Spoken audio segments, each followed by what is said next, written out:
Hey everybody, welcome to Breakfast with Bob from beautiful Edmonton, Canada. My name is Bob Babbitt. We're brought to you by Master Spas, SFuels, Go Longer, Quintana, HOKA One Form Smart Swim Goggles, Zoot Sports, the original triathlon brand, Premium Plus Sports, and our Challenged Athletes Foundation. Our next guest, two-time Ironman 70.3 world champion, Mr. Gustav Iden, joins us. Gustav, it's such a pleasure to chat. Thank you so much for having me here. So last time we were supposed to chat. Kicking off St. George Week. Yeah, didn't show up, had a no-show there. Well, you were sick. Yeah, so now it's good to finally be back on the show. So in terms of the climate in St. George, that's a problem for you. Yeah, so I think I don't handle the dryness too well. So coming there, I was healthy and really ready to rock the course. Yes. And then I started feeling more and more symptoms of sickness, right. And then it come like a real blown out sickness with some infection in my sinus and everything. And yeah, the climate made me that I didn't even get slightly better. I just felt like the same the whole week, and but you still have some high hopes of to course. Be ready on the race day. So I had hopes combined with some doubts, and the week was not good. Not good for me. What's fascinating about that is not that much earlier. I mean, you won the 70.3 Worlds on that course. Yeah, but the climate was a bit different in autumn. It's slightly more humid, even though it's still dry. Right. But that St. George climate was brutal for me. That must have been such a tough week for you because you know you're in great shape. You know you're ready to rock that thing. Yeah, so I try not to think about it too much. So it's kind of behind me now. So now I just look forward. So when you win, and you surprised people, right? People looked in 2019 when you won 70.3 World Championships in Nice. And what Christian was just saying, hey, Gustav's the guy to beat because he won the Daytona, the 100K, then he won the last couple 70.3 World Championships. This is sort of his wheelhouse. Is this a great distance for you? Yeah, I think this is it's a really good one for me. It's it's kind of more tactical, right. I think, than in full distance Ironman where you just have to pace your own pace. Here you can kind of play around with other athletes a bit right. more and use like a strong cyclist to kind of to your advantage. So I think it's a bit more fun race to do. Right. I did one Ironman and like it is okay, but it's not as fun. So I think like this 100K distance is it's a good one. So you did one Ironman Florida, which you won. What, 58:08, 4:05, 10, 2:34:50, 7:42:56. First time out, people go, oh my God, this guy, people have been working their whole careers to get somewhere close to that. First time out of the box. Did you surprise yourself? Not really. Yeah. My training volume is like perfect for an Ironman training. Yeah. I just had to switch out some training sessions and do some more prepping for the full distance. But I mean, if you are a good triathlete, I think changing the distance is not such a big deal. If you prepare right, obviously. Yeah. And when I look at, again, the World Championship of St. George, 24:53, one sub 2 hour bike ride. When I talked to Sam Long, I'm like, Sam, if someone told you that you were going to, ride 2 hours and you were going to run what he ran and you're going to lose, he said, there's no way I can lose. Nobody's riding 158 and running 111, but you did. Yeah, and that course was pretty brutal. Also on the run, the run profile was not that hard in my head going into that race. It was only the downhill.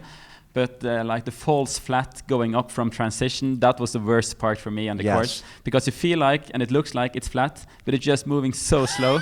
And on the second lap, I also had a hail and a headwind, which makes it even worse. But luckily, I had quite a gap down to second, so I could kind of relax a bit. Well, and especially, we were right up at mile 6, where you guys were taking that turn and coming straight down. Oh, yeah. That was so steep. I'm like, don't fall.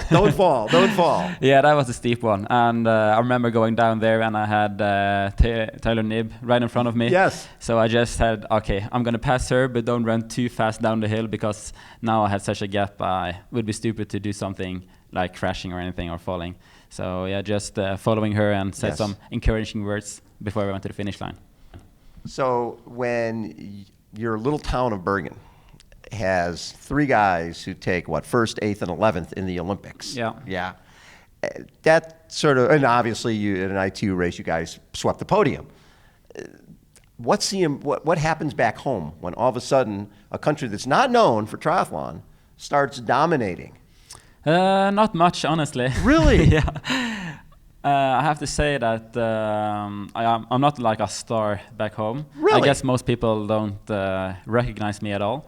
But now we're gonna have our first World Cup in Bergen, and it's gonna be great. Yeah, it's gonna be great to have a home race. So it's gonna start with a World Cup. Hopefully, it will develop into like a World Series race eventually. But yeah, racing at home soil, it's something I really look forward to do. Never done it before, so it's gonna be great. Well, and it's going to be a sprint distance, which of course works perfectly for you. Yeah, I'm not really prepared for the sprint, but I think it's okay for the first year to have like a sprint is usually a bit easier to manage, a bit shorter course, and yeah, so it's good to start off with a sprint. So I have to manage my expectations there, going from like the full distance season down to a sprint is not easy. I tried to do it in Leeds.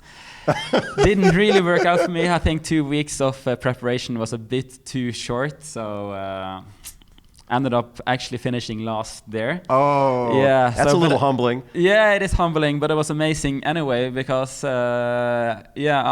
most people they had time to share on me. So I had a lot of spectators there just shouting my name. The level in the short course, it's unbelievably high. It's so high. Yeah, it's crazy. Well, and speaking of that, Christian was just saying that Kona will be his last Ironman until, after Paris, right? Yeah. And so will you be going back to Olympics as well? Yeah.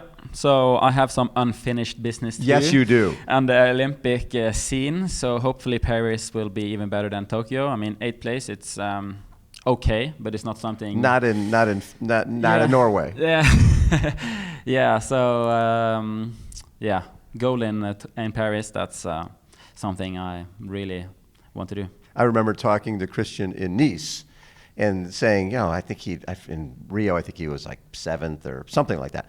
And I said, that's so cool that your first Olympics is, but if you're from Norway, with all of our winter athletes, if you don't have a medal and preferably a gold, nobody cares. Yeah, and yesterday we had the World Championship in 1,500 meters. Yes. And Jakob Ingebrigtsen came 2nd, and he said he was embarrassed by his performance. And you guys! Yeah.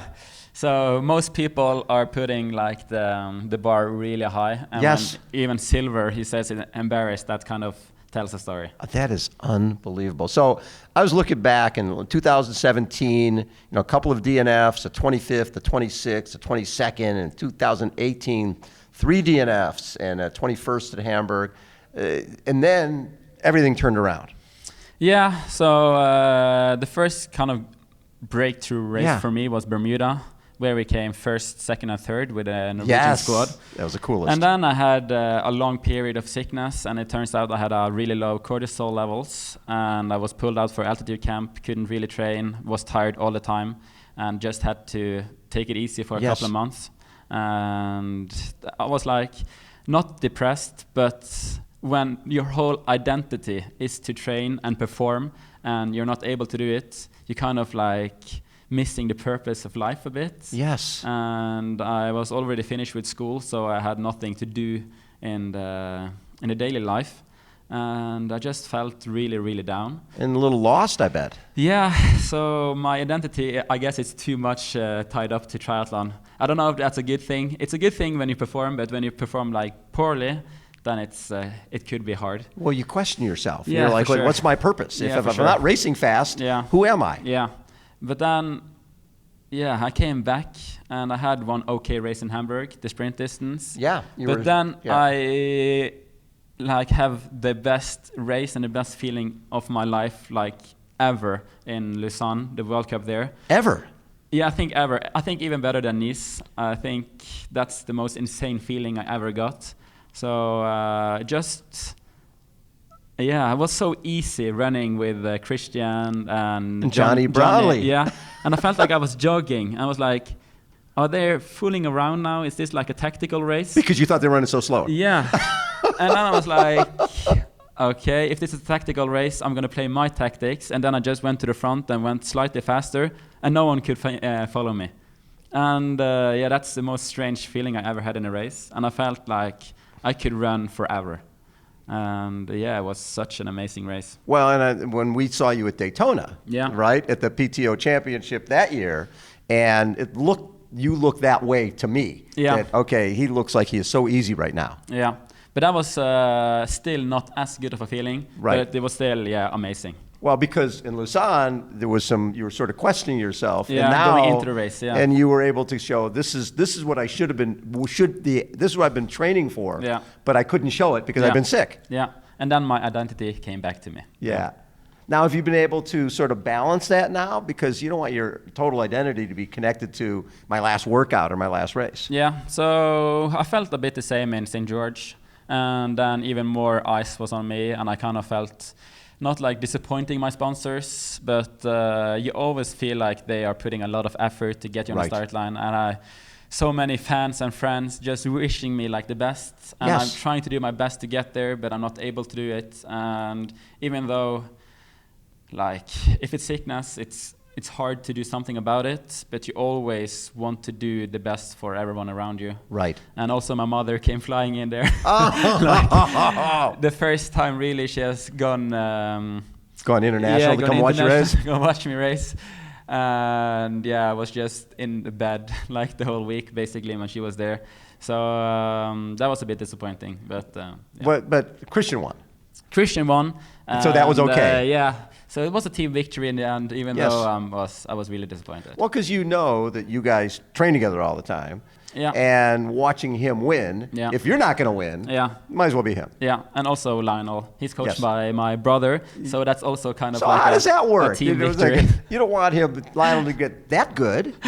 Yeah, it's good. So I hope Lionel is continuing to improve. Yeah. He's watching Lionel come in the transition, put his running clothes on, and not go off with the other guys that are in a bike. When Sam and Cam and those guys go, and Sebi go by, you thought he's going to go with them, but he was patient. Obviously, your brother's teaching him. Yeah. Your brother's teaching him patience and confidence and just waiting. Yeah. He's doing really, really well. It was nice watching, even though it was not nice not racing. So one of the things that all of us are looking forward to here is a lot of times when you do well, Christian doesn't. When Christian does well, you don't, right? Or you're not able to start. Watching the two of you potentially with a mile or two left, being side by side, is that something you look forward to too? Hopefully I will have a gap on him because, the finishing mile is so challenging mentally. Yes. And it's really, really, really hard.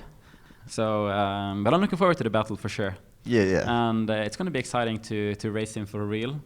So last time he had a flat tire. Right, at St. George, Yeah, but I already had a gap on him there, so...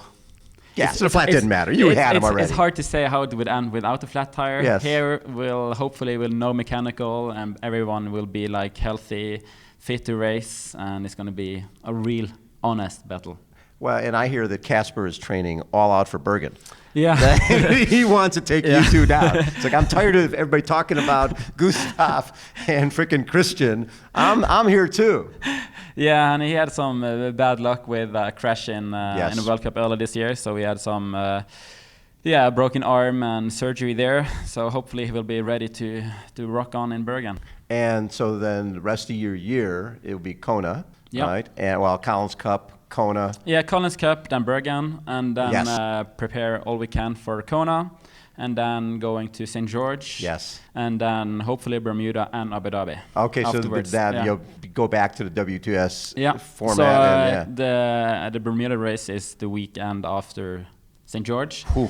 So it's mostly to get back into the short course racing and manage my expectations a bit. So I don't think it's possible to win there, obviously. Right. It's always possible, but it's going to be hard. When you look at all the great races you've had the last number of years, you look at one, I've obviously said Lausanne was really, really important. Is there one win that means the most to you?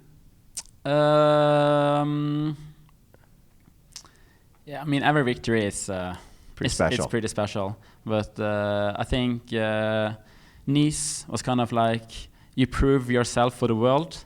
And Daytona was me more proving myself to myself, because the race course in Daytona was so different from Nice. Totally. And I kind of expected the win in Nice more, because it was not only the distance, it was also the course. And coming from bike racing earlier in my youth, I know how to handle a bike, and especially in the downhill, I felt confident there. Right. And just enjoying myself. But in Daytona, it was more pure power. And looking at power number, I'm not the greatest cyclist. I'm more more tactical or technical, I guess. So winning there was important for me and my confidence, for sure. This race, because of the multiple laps, because of the climbing, because of the potholes, this is a bike handler type of course. Yeah, I think it's quite technical. Yes. And it's not, it's hard to find a rhythm to just push on all the way through. You kind of have to be careful and watching forward and do a lot of choices. Right. And I think that suits me quite well. And also the distance of 80K, it's pretty nice. Yeah, that's very cool. Yeah. Gustav, always a pleasure. And you're a 100% guy. My favorite sunglasses on the planet. Yeah. That's very cool. It would look weird to have them on indoors, but brought the shirt at least. I love that. And you've got, we're talking Peter Sagan, we're talking Fernando Tatis Jr. We need to get a photo shoot with the three of you guys together. 100%. Three world 100%. icons, all 100%. Yeah, that would be cool. Gustav, always a pleasure to chat with you, and I'm looking forward to watching you and Christian and everybody else racing on Sunday. Thank you. Gustav Iden has been our guest, everybody. Hold on. We will be right